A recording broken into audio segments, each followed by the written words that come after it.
भारत के संविधान का और संशोधन करने वाले विधेयक पर विचार किए जाए।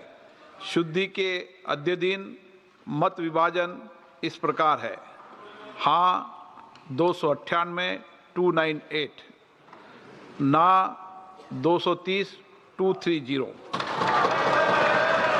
प्रस्ताव संविधान के अनुच्छेद 368 के उपबंधों के अनुसार सभा की कुल सदस्य संख्या के बहुमत द्वारा तथा सभा के उपस्थित और मत देने वाले सदस्यों के कम से कम 2/3 बहुमत द्वारा पारित नहीं हुआ। अब इस संविधान संशोधन पर विधेयक पर आगे की कार्रवाई करना संभव नहीं है। अतः संघ राज्य क्षेत्र विधि संशोधन विधेयक 2026 तथा परिसीमन विधेयक 2026 के संबंध में आगे की कार्रवाई पर निर्णय लेना है।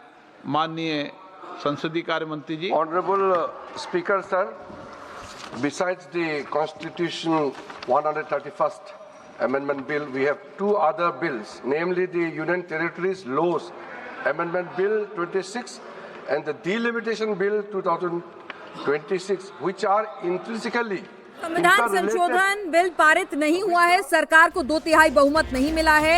अभी शुद्धिकरण के बाद जो उन्होंने कहा, जो शुद्धिकरण के बाद जो संख्या थी मौजूदा सांसदों की वो 528 थी। माननीय सभापति महोदय, जो नतीजा आया है ये इतना ऐतिहासिक और महत्वपूर्ण बिल पर देश का महिलाओं को अब सम्मान अधिकार देने का जो बिल है उसको विपक्ष ने साथ नहीं दिया। बहुत खेद की बात है और इस ऐतिहासिक पल को आप अपना एक मौका था आपने गंवाया है। आदरणीय नरेंद्र मोदी जी के नेतृत्व में महिलाओं को जो सम्मान देने का अधिकार देने का हमारा अभियान जारी रहेगा और हम अधिकार दे के ही रहेंगे आगे।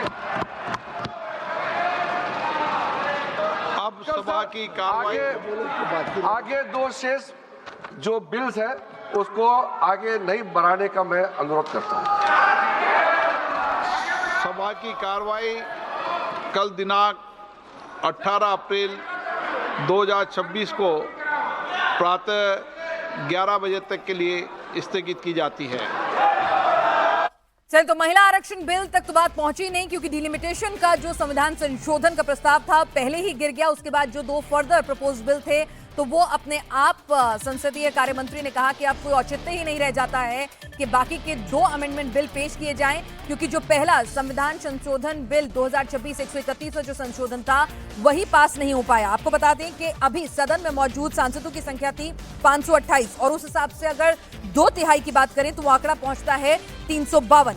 और अभी सदन के अंदर पक्ष में 298 वोट पड़े और विपक्ष में 230, यानी 352 से सरकार जो है वो अच्छा खासा, आपको बताएं 54 वोट, अगर हम सही कैलकुलेट करें 54 वोट जो है वो दूर रह गई है। तो यहां पर बहुमत नहीं मिला, जो 2/3 मेजॉरिटी चाहिए किसी भी तरह का संशोधन करने के लिए संविधान में, वो नहीं मिली। तो जो पहला ही संशोधन बिल था, जो आपको बताएं संविधान 131वां संशोधन विधेयक 2026, जिसमें लोकसभा की सीटों को 850 करना था, डिलिमिटेशन करना था एक बेसिकली, और जो कैप लगा हुआ था 1971 के बाद आर्टिकल 81 के तहत, उसको खत्म करके डिलिमिटेशन को हाँ करवाना था कि भाई यहाँ उसको हम प्रोसेस को शुरू करेंगे और उसकी संख्या 850 मैक्सिमम कर दी जाएगी। तो वो ही बिल जो है, वो ही पहला जो था, वही अमेंडमेंट पास नहीं हो पाया संविधान संशोधन का। तो उसके बाद स्पीकर ने भी कहा कि अब कोई औचित्य नहीं रह जाता है बाकी के 2 बिल लाने का। फिर केंद्रीय संसदीय कार्य मंत्री जो है वो किरण रिजिजू आए और उन्होंने कहा कि हाँ, ये क्या ऐतिहासिक लम्हा था जिसमें महिलाओं को 33% भागीदारी मिलनी थी इस डिलिमिटेशन के बाद, लेकिन वो नहीं हो सका है। और उन्होंने भी माना कि यहां से अब अगले 2 बिल सदन के पटल पर रखने का वोटिंग के लिए कोई औचित्य नहीं बनता है। इसके बाद स्पीकर ने कल सुबह 11 बजे तक के लिए सदन की कार्रवाई को स्थगित कर दिया गया है।